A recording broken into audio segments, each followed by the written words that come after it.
يابا شي على شي اقواكم بكل شي. يلا يا بنات حضرن جدورتشن وشبعن رجولتشن. تبسي مال مناسبات او صلصه مال مناسبات، اثنين في واحد، تريدها بدجاج وتريدها بدون دجاج بطريقه سهله بسيطه وما اخذت من عندنا وقت. فول ومقفول وعلى حسب الاصول، الريحه تنشاف والطعم يقرص. شوف لي اياها واحد على واحد. هاي للناس اللي طلبوا مني الصلصه والتبسي فانا بخدمتكم. فحبايب قلبي الليله ضربه الامام علي، فاذا انت من شيعه علي اكتب يا علي وصلي على محمد وال محمد وخلينا لايك ومتابعه. وتعالوا نبلش بالطريقه. تحياتنا لكم. هسه للتبسي او الصلصه نحتاج بتيته مقطعينها شرايح، طماطم مقطعينها شرايح، بصل شرايح، فلفل بارد وجزر وباذنجان. طبعا احنا الباذنجان ما ناكله والفلفل ماكو لحد الان ما محصل، فاخر شيء اقليه وظيفه هو والجزر. فهسه راح نشتغل بذني على ما نحصل فلفل. هسه جدريه حمت عندي انزل بيها شويه زيت. طبعا انا راح اشتغله نظام التعريق، يعني مو اقليهن كلهن راح اعرقهن. هسه حمت زيت عندنا ننزل بصل. هسه هنا ننزل الطماطم. طبعا قلنا لكم راح نشتغله نظام التعريق، يعني اول شيء يكون صحي وما يصرف عندكم زيت.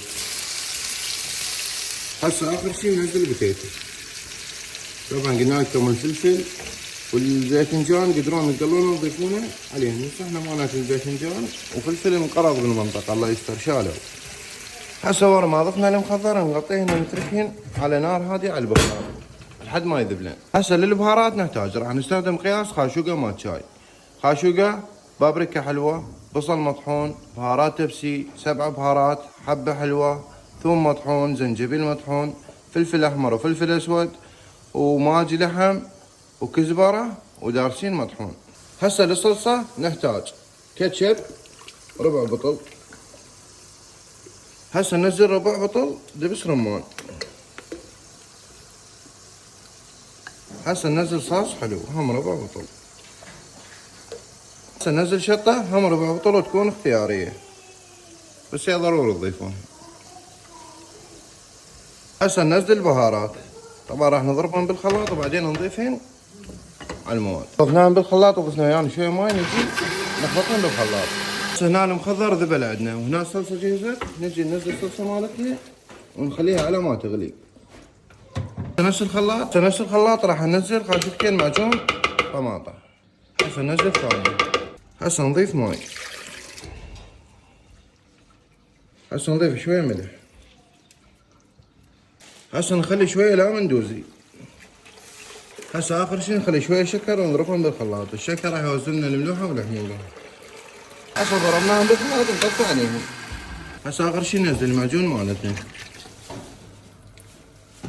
هسه نتركها تفور على راحتها. هسه اخر شيء نحتاج لبلبي، هذا اللبلبي طبعا مال كميه سالقينه، زيتون مقطع وهذا خيار شوكي ما ادري شو يسمونه، هذا خيار ناعم. هسه نجي ننزلها. هسه نعطيهن تحريكه بسيطه ونتركهن فد 10 دقائق.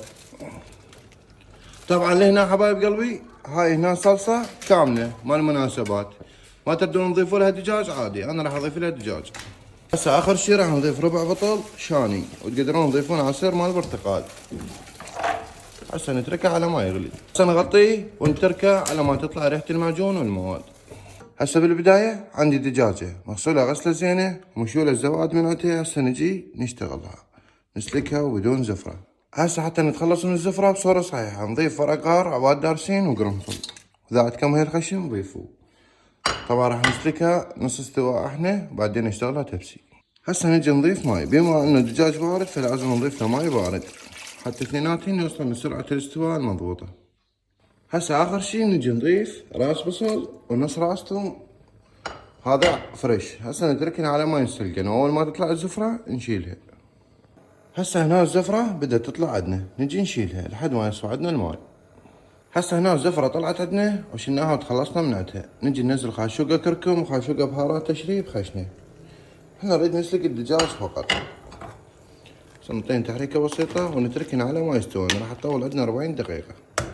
هسه هذا الدجاج مالتنا استوى. هسه راح نصفيه ونقليه وننزله على الصلصه تدللون. هسه نجي نقلي الدجاج. طاوه حمد عندنا ننزل بيها شويه زيت. هسه الزيت حمد عندنا نجي ننزل الدجاج نقليه.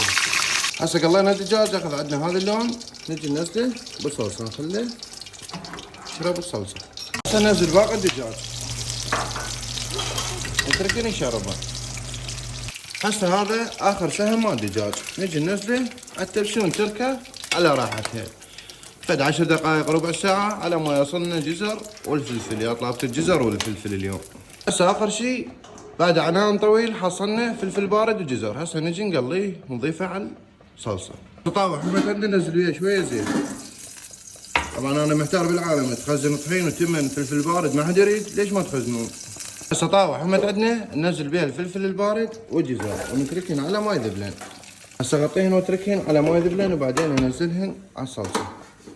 هسه الجزر اخذ عندنا هذا اللون، نجي ننزله شوية تبسي. كان الفلفل على ما يذبل شوي. هذا التبسي مالتنا مفول.